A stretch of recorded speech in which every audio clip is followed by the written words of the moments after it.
नमस्ते दोस्तों, आप सबको वट सावित्री की ढेर सारी शुभकामनाएं। माता सावित्री की तरह हम सब बहनों का सौभाग्य सदा सर्वदा बनी रहे। तो चलिए दोस्तों, आज इस वीडियो में हम जानेंगे वट सावित्री की सरल संपूर्ण विधि क्या है। कम चीज़ों में आप घर पे आसान तरीके से वट सावित्री की पूजा कैसे कर सकते हैं। तो सबसे पहले आपको वट सावित्री पूजा के लिए 16 श्रृंगार में तैयार होना है। कोई भी एक श्रृंगार आपका छूटना नहीं चाहिए। इसके बाद अगर आप घर में पूजा कर रहे हैं तो जहाँ भी आप पूजा करना चाहते हैं पहले आप उसे गंगाजल से साफ़ करके पवित्र कर लीजिए। अगर मिट्टी का आपका फर्श है तो आप गोबर से उसे लीप लीजिए। फिर एक हम पाट रखेंगे, पाट पे भी हम गंगाजल का छिड़काव करके पवित्र करेंगे। इसके बाद अपने ऊपर भी हम थोड़ा सा गंगाजल छिड़क लेंगे। इसके बाद हमें लेना है एक उपटन, हमारे इधर इसे अपटन बोलते हैं, आपके इधर क्या कहते हैं इसे कमेंट सेक्शन में ज़रूर बताइएगा। जिसमें कि हल्दी, आटा और कच्चा दूध का बना होता है। उससे चौका लगा लेंगे और फिर सिंदूर से तिलक कर लेंगे। अब अगर आपके आसपास कोई वट वृक्ष नहीं है तो आप पहले से ही मतलब वट सावित्री से एक दिन पहले आप एक वट वृक्ष लेकर के इस तरीके से आप गमले में लगा दीजिए। वट वृक्ष को अच्छे से आप धो लीजिए, पहले उस पर गंगाजल से पवित्र करके एक पीले रंग का आप कपड़ा बांध दीजिए गमले में। तो एकदम सरल संपूर्ण विधि इस वीडियो में आपको बताई जा रही है। इसके लिए आप लोग वीडियो को पूरा ज़रूर देखिएगा दोस्तों। कम चीज़ों में आपको मतलब इस वीडियो में सब कुछ देखने को मिलेगा। तो देखिए दोस्तों, सबसे पहले आप पूजा शुरू करने से पहले आपको एक आसन बिछा लेना है। आसन पे ही बैठ के पूजा करना चाहिए, ऐसे खाली मतलब फ़र्श पे ज़मीन पे बैठ के पूजा नहीं करना चाहिए। तो आप कोई भी लाल या पीले रंग का आसन ले लीजिए और उस पे ही आपको बैठना है। आसन पे बैठने के बाद हम पूजा शुरू करेंगे। पूजा शुरू करने से सबसे पहले हमें दीप प्रज्वलित करना होता है, क्योंकि जो दीपक होता है वो हमारे पूजा का एकमात्र साक्षी होता है। तो अक्षत का या फिर पुष्प का आसन देते हुए आप दीपक जला लीजिए। तो दीपक जलाने के बाद अब हम क्या करेंगे, थोड़ा सा मिट्टी लेंगे और मिट्टी का गणेश जी और गौरा माता बनाएंगे। क्योंकि कोई भी पूजा पाठ सबसे पहले गणेश जी की जाती है, तभी हमारी पूजा स्वीकार होती है। और पास में हम गणेश जी रखेंगे। कलावा के रूप में हम गणेश जी को वस्त्र समर्पित करेंगे और गौरा माता को आप लाल या पीले रंग का चुनरी समर्पित कीजिए। सबसे पहले हम गणेश जी की पूजा करेंगे। तो जल, अक्षत, पुष्प और वट सावित्री का मेन प्रसाद होता है चना, अक्षत, खीरा। ऐसे मौसमी फल है जैसे आम हो गया, लीची हो गया, वो आप ले सकते हैं। अगर घर का भी बना हुआ प्रसाद आपको लेना है तो ठेकुआ, गुलगुले वगैरह आप बना सकते हैं। लेकिन मैं इस वीडियो में आपको एकदम सरल पूजा बता रही हूँ। तो चना, खीरा और अक्षत चढ़ाएंगे। गणेश जी का प्रिय फल होता है केला, तो वो भी हम गणेश जी को समर्पित करेंगे। पुष्प समर्पित करेंगे लाल रंग का। इसके बाद हम गौरा माता की पूजा करेंगे। जल, अक्षत, अकुरी, खीरा, चना, ये सारी चीज़ें हम चढ़ाएंगे। लाल पुष्प हम अर्पित करेंगे माता गौरा को।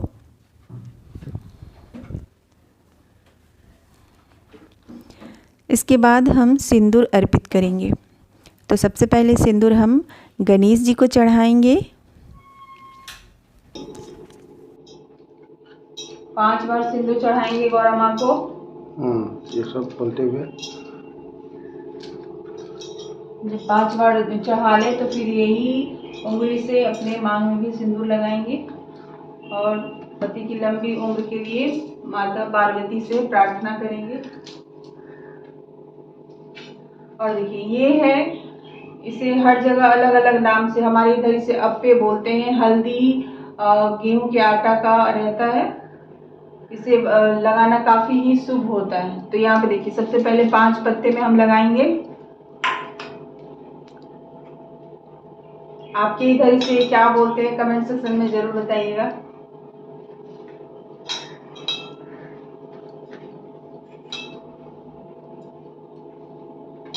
फिर बट के पेड़ में भी हम लगा देंगे सारे पत्ते में। जब गणेश जी का और गौरा माता का पूजा हो जाएगा फिर हम बट वृक्ष की पूजा करेंगे। तो यहाँ पे भी हम सबसे पहले जल अर्पित करेंगे।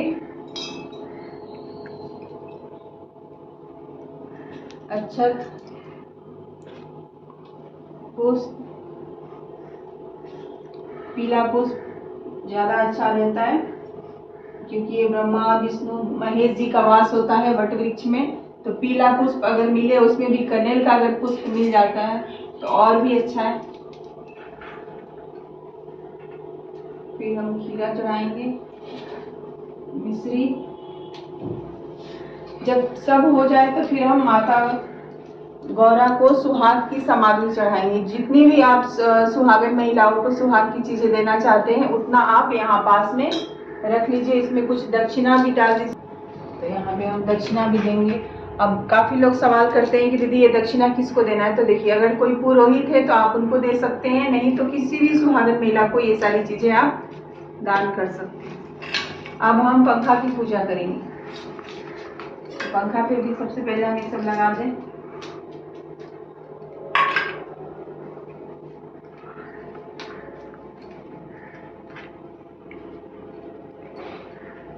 सारे पंखे पे पूरी बोले तो चना, अच्छा ये सब चढ़ाया जाता है।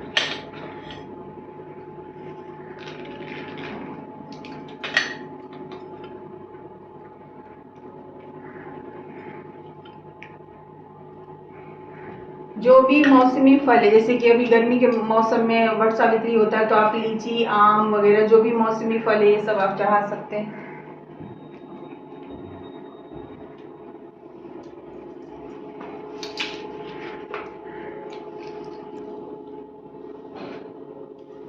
पांच बार सिंदूर से तिलक करेंगे।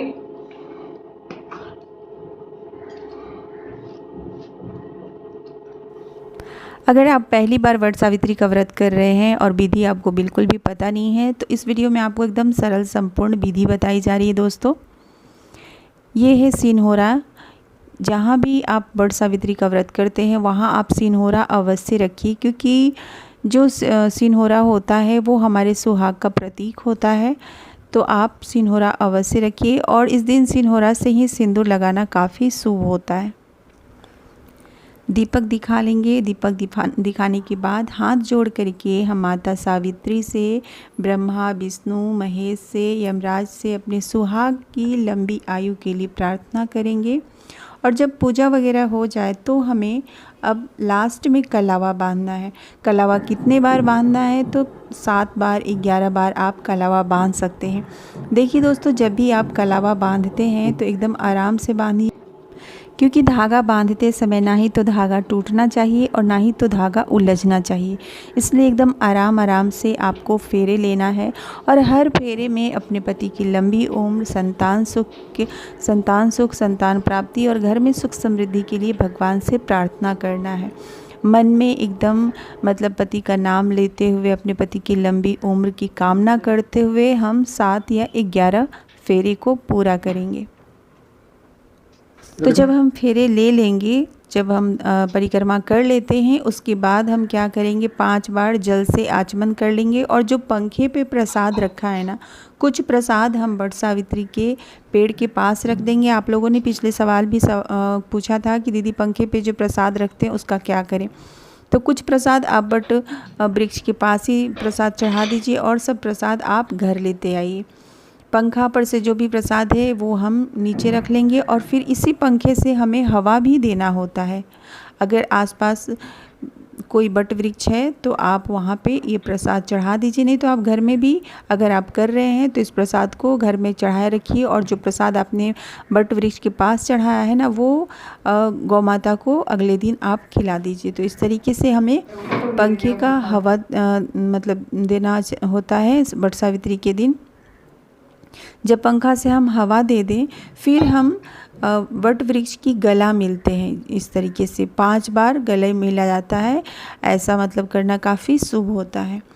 तो इस तरीके से हम 5 बार गले मिल लेंगे। और जब कथा वगैरह हो जाए तो वट सावित्री के दिन वट सावित्री का कथा अवश्य सुनना चाहिए। तो चाहे तो आप कथा सुन सकते हैं, नहीं तो आप कथा पढ़ भी सकते हैं।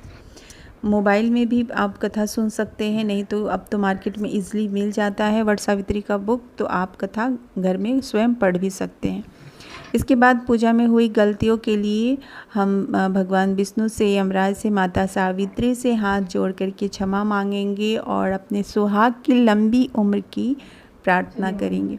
तो उम्मीद करती हूँ आज की जो ये वट सावित्री की पूजा है इससे आप लोगों को अत्यधिक लाभ मिले। वीडियो कैसी लगी कमेंट सेक्शन में अवश्य बताइए।